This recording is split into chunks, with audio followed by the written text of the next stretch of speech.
Reorganizing lately, and we thought this would be a great chance to show you what we've got going on. Before we started reorganizing, the whole back wall was covered in parts.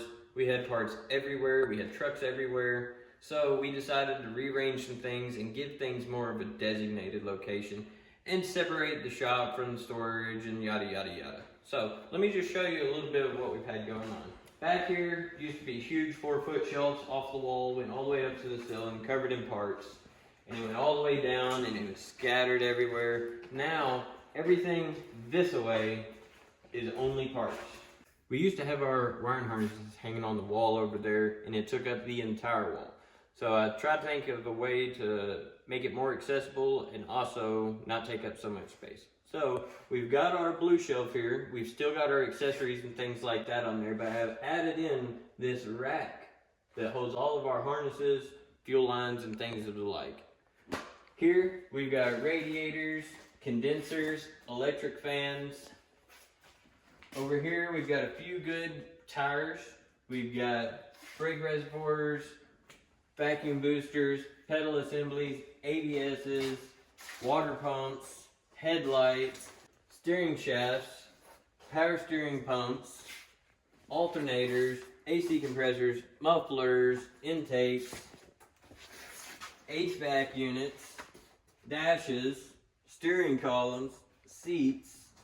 If you come down here, you'll see all of our brakes, calipers, rotors, flywheels, flex plates, clutch discs, axles, fuel tanks, and there's also a couple other things scattered on here. We don't have everything organized yet, but we got most everything moved where it needs to be. We still gotta reorganize, so bear with us. Back here, we have one of the best things that we ever did for our shop, and that was build a tote shelf. I don't even know how many of this holds. Let's see, 5, 10, 15, 20, 25 totes right here. We don't even use it all yet, and it has been fantastic on organizing, like sensors, radios, fuse boxes, connectors, computers, cables, hoses, fittings, gaskets, electrical wires, tail lights, running lights, wheel accessories, seat parts, mirrors, ignition parts, wiper motors, steering wheels, accessories, coolant reservoirs, wiper reservoirs, first gen interior, second gen interior, clusters, sun visors, and a bunch of other parts right here that haven't been gone through. We got a good first gen bed here, full of junk, gotta clean that out, but it's a pretty solid bed if you're looking for one. Tailgates, hoods, doors, bumpers, interior parts, core supports, and we have a ton of parts on the eBay. Check out our eBay, look up S10 Life on there, you'll find us. We've got everything that we've posted on there, we beat the price. So we have the lowest price of everything that we have posted. So don't complain.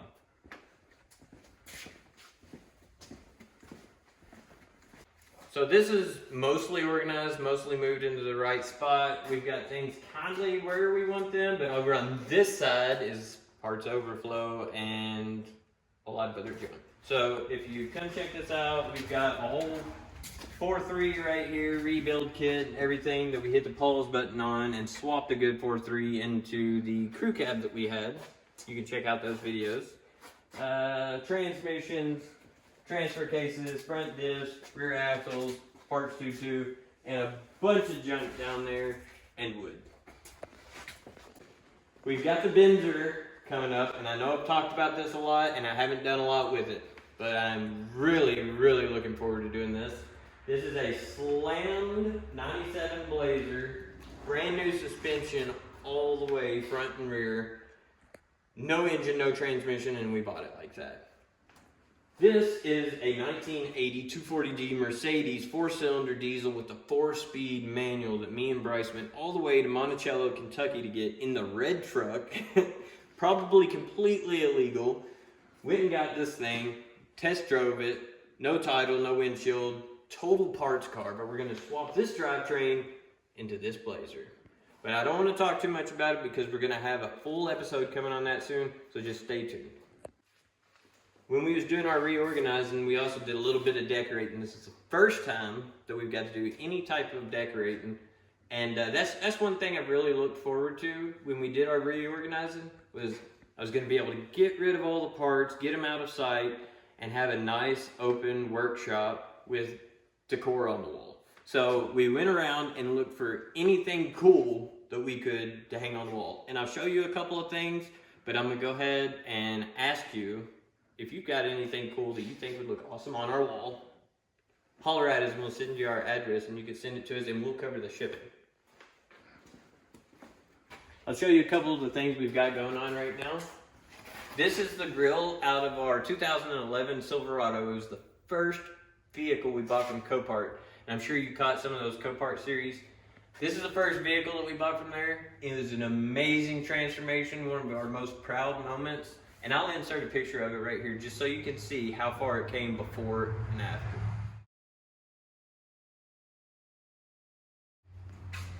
This is actually my intake, my first intake ever off of my V6 Camaro. First car ever. And the car is still sitting outside.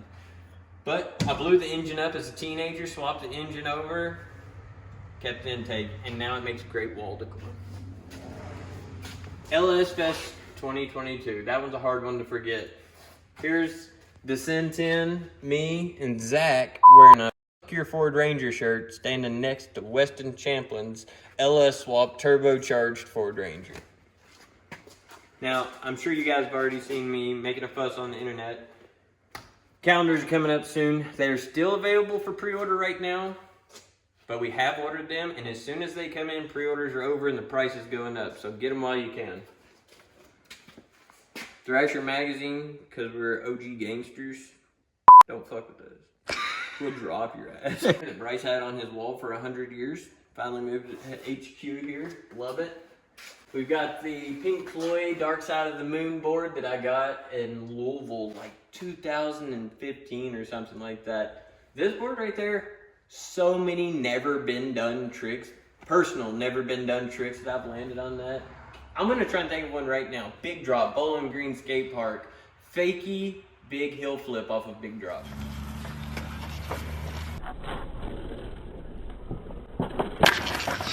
Bryce, you got another one off that board?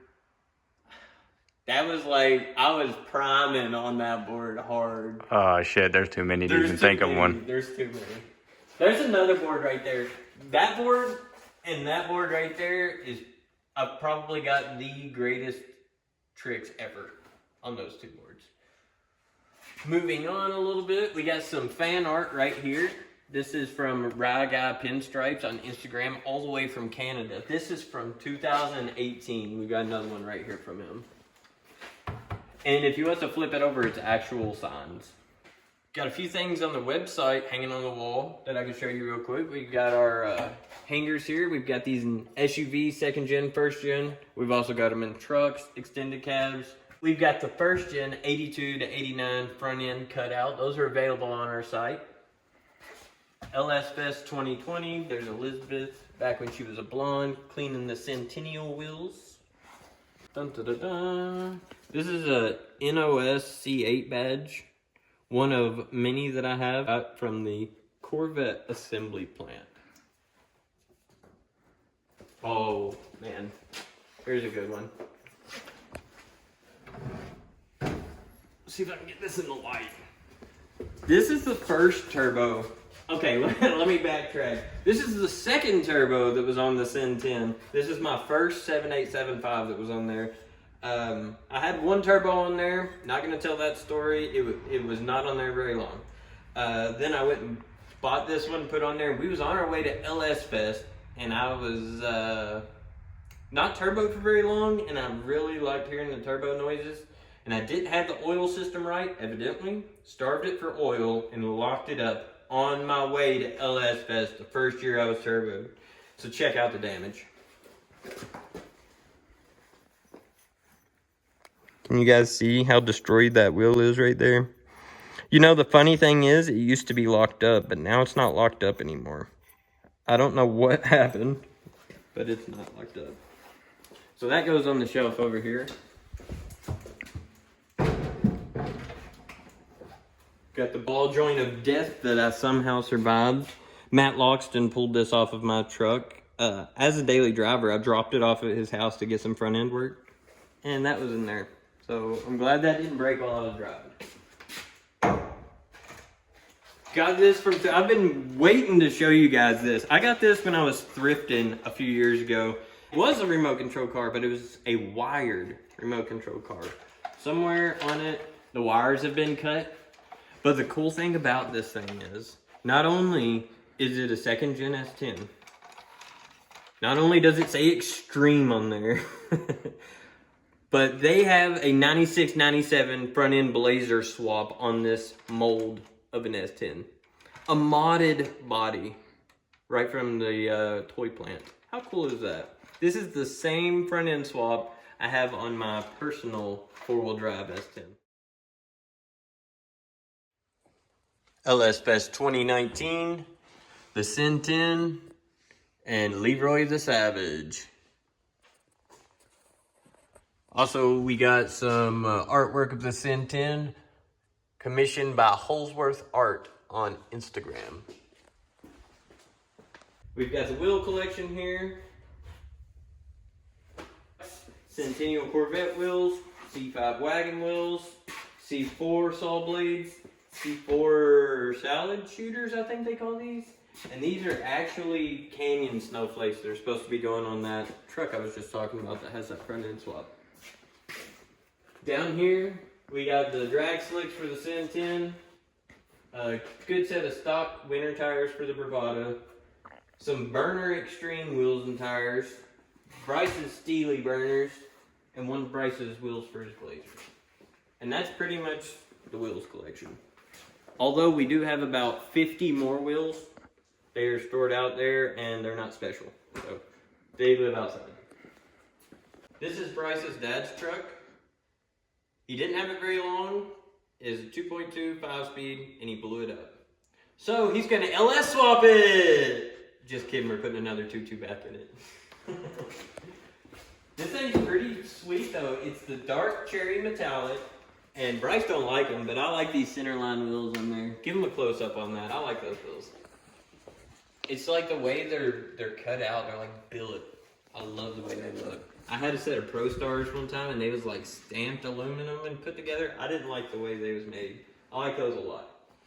So we've got the whole drivetrain out of this. We've got the body mounts out the front. That's why the front end is jacked up like that. The cab is touching the bed. Pretty much everything is in the bed except the engine and transmission here. Parts engine now because it's essentially locked up. Good 5-speed that we're going to put back in the truck. And right here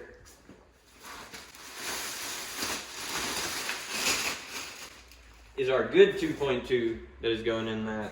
We've got to finish cleaning it up, and then we're going to give it a whole new gasket kit right here. We're going to do everything except the head gasket because it just ran too good and we don't need to tear it apart.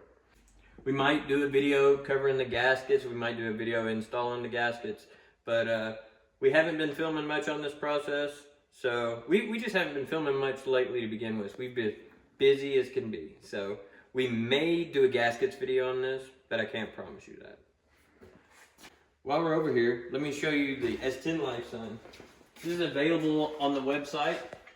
This is a 2-piece sign. It's the red background and then the silver foreground. Screwed together right there, mounted to the wall, and then it's got LED lights behind it. Pretty sure it's got all the colors and options and yada yada yadas. All the different things like that. Pretty cool. Check it out, s10life.org. It's been a huge year for the Sin 10. The beginning of the year, we did a full-blown paint job on this thing. Turned this place into a paint booth. We hung up plastic everywhere.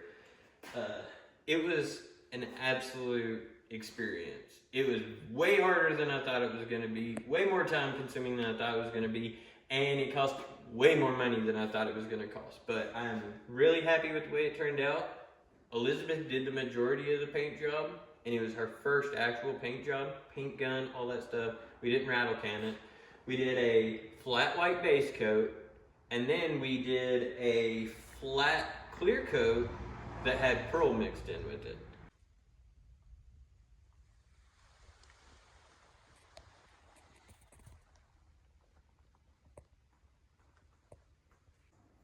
Following the paint job, literally finished the paint job at midnight, and at like noon the next day, we was at the drift course for its first drift event. My first drift event.